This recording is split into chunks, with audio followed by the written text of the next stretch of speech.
네, 시청자 여러분 안녕하세요. 저는 한경국립대학교 복지상담학과 류현정 교수라고 합니다. 반갑습니다. 네, 오늘 이 시간은 많은 부모님들께서 경험하고 계실 텐데요. 양육에 있어서의 스트레스나 문제나 어려움을 어떻게 극복할 수 있는지, 또 어떻게 건강하고 바람직하게 변화시킬 수 있을지를 다 함께 생각해 보는 시간을 갖도록 하겠습니다.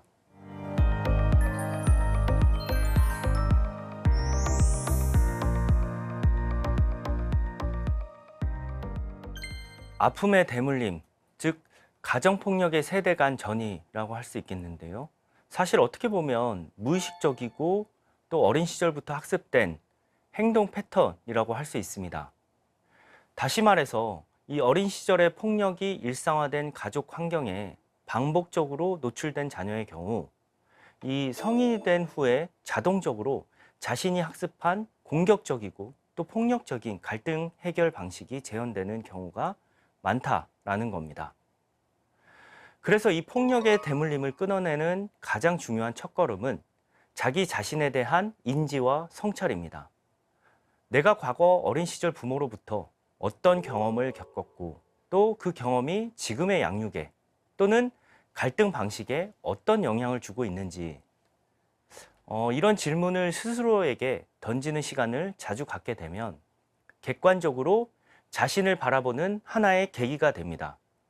이 과정은 과거로부터의 회복과 또 현재 자신이 맺고 있는 관계에 굉장히 긍정적인 영향을 미치게 됩니다. 여러분, 부모는 완벽할 필요가 없습니다. 우리도 누구나 관계 속에서 크고 작은 상처를 받고 자란 사람이기에 실수를 할 수 있습니다. 다만 제가 드리고 싶은 말씀은 이 실수를 했을 때 자신을 돌아보는 태도, 이후 자녀에게 미안하다라고 말할 수 있는 용기, 그리고 이것들이 내 자녀의 정서를 안정시키고 폭력의 대물림을 끊어내는 그 시작이라고 할 수 있겠습니다. 학대나 트라우마를 경험한 부모라고 해서 모두가 가해자가 되는 것은 아닙니다. 이 차이는 사실 다양한 요인이 있겠지만 과거 경험을 어떻게 이해하고 지금의 나와 어떻게 구분하는가에 있습니다. 앞서 잠시 말씀드린 것처럼 자기 성찰, 자기 치유 과정에서 지금 느끼는 감정과 태도가 아이 때문인지 과거의 자신의 상처 때문인지 구분하기 시작하면 그때부터 양육은 달라집니다. 사실 이 성찰과 치유 과정이 처음에는 어렵다고 느껴질 수 있습니다. 때에 따라서는 나는 노력한다 라고 하는데 여전히 자녀에게 실수하는 것 같고 그런 경우 있으시죠? 그럴 때는 일기처럼 짧게라도 그때그때 자신의 과거 경험, 그리고 상처, 그리고 내 자녀에게 하는 행동, 그리고 앞으로의 다짐을 생각나는 대로 적어보시는 걸 추천해 드립니다. 결국 자기 치유란 과거를 지우는 것이 아니라 과거가 지금의 양육을 지배하지 않도록 나를 다시 세우는 과정이 필요하기 때문에 이 마음의 부담감을 조금은 내려놓고 좀 더 장기적인 관점에서 작은 노력을 하나씩 해나가는 노력이 필요합니다.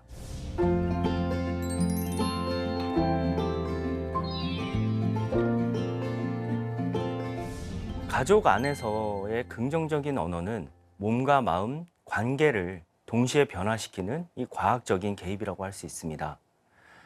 그러한 측면에서 이 TSL 가족치료 프로그램을 소개합니다. 고마워, 미안해, 사랑해, Thank you, sorry, love의 약자이기도 합니다. 이 고마워, 미안해, 사랑해를 꾸준히 하면 실제로 스트레스 호르몬이 낮아지고 또 심박과 긴장도가 안정이 됩니다. 즉 다시 말해 가족 간의 따뜻한 말 한마디는 비용 없이 마음을 안정시키는 안정제와도 같습니다. 즉 갈등이 생겨도 이러한 사랑의 언어가 오가는 집은 다시 연결되는 중요한 회복력이 생긴다고 할 수 있겠습니다. 더불어 아이에게는 이러한 말들이 나는 사랑받는 존재라는 심리적 안정기지 역할을 하기도 합니다. 실제로 많은 연구에서 이 단순한 말 한마디가 아이의 정서적 안정감을 높이고 공격성이나 위축감을 감소시키는 것을 확인하였는데요. 이 단순해 보이는 작은 말 한마디가 부모의 몸을 안정시키고 아이의 마음을 살리고 가족의 관계를 회복시키는 이 과학적 힘을 갖고 있기 때문에 오늘부터라도 속으로 말고 직접적인 말로 자녀나 배우자에게 고맙다, 미안하다, 사랑한다를 표현해 보면 어떨까 합니다. 사실 양육은 어떤 심리적인 반응과 생리적인 반응이 동시에 작용하는 복합적인 시스템이기 때문에 심리만 보거나 신체만 보면 중요한 부분을 놓칠 수 있습니다. 부모가 아이의 울음이나 떼쓰는 행동을 마주하면 이 뇌의 스트레스 회로가 즉시 활성화되고 코티솔, 아드레날린이 분비됩니다.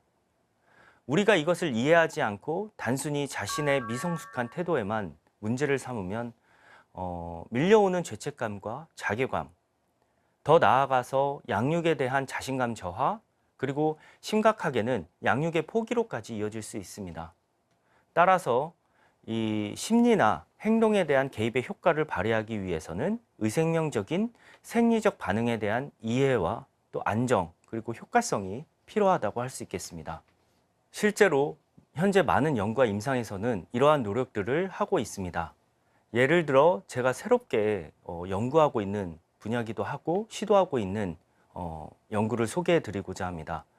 이 양육자의 양육 태도와 습관을 변화시키기 위해 양육자의 스트레스 반응 호르몬의 변화나 심박 변이도, 그리고 뇌 활성화 정도를 체크해 보기도 하고, 또 그 외에 다양한 신체적인 수치를 활용해서 이 양육에 대한 스트레스와 신체적 관계의 메커니즘을 규명하려는 연구를 진행하고 있습니다.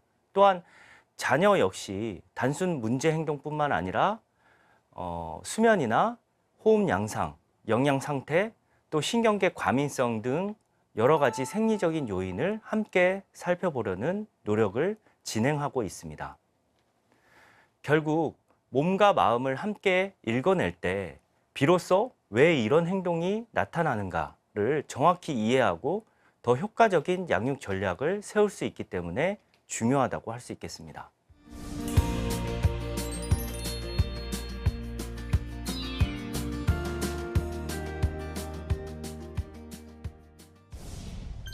네, 부모 상담의 중심이라고 할 수 있겠죠. 이 양육에 대한 스트레스는 어떤 단순한 피로가 아니라 부모의 정서 조절, 판단력, 공감 능력을 약화시키는 굉장히 중요한 요인입니다.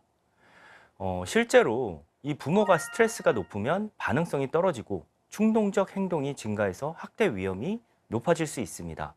따라서 상담이나 부모 교육의 핵심은 이 아이를 고치는 것이 아니라 부모의 정서를 먼저 안정시키고 반응을 조절하는 것이 중요합니다. 그렇기 때문에 이 교육 현장 안에서, 그리고 또 가족 안에서 이 부모도 도움을 받을 수 있는 존재, 도움이 필요한 존재라는 인식이 매우 중요하다고 할 수 있겠습니다.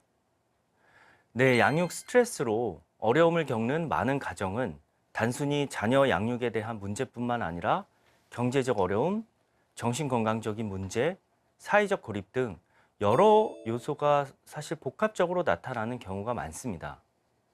따라서 가정을 지원하기 위한 이러한 우리 사회에서의 사회적 안전망은 사후적인 대처가 아니라 위기 이전부터 개입하는 예방적 대처여야 합니다. 즉, 취약 가정을 조기에 발견하고 또 지원하는 게 매우 중요한데요.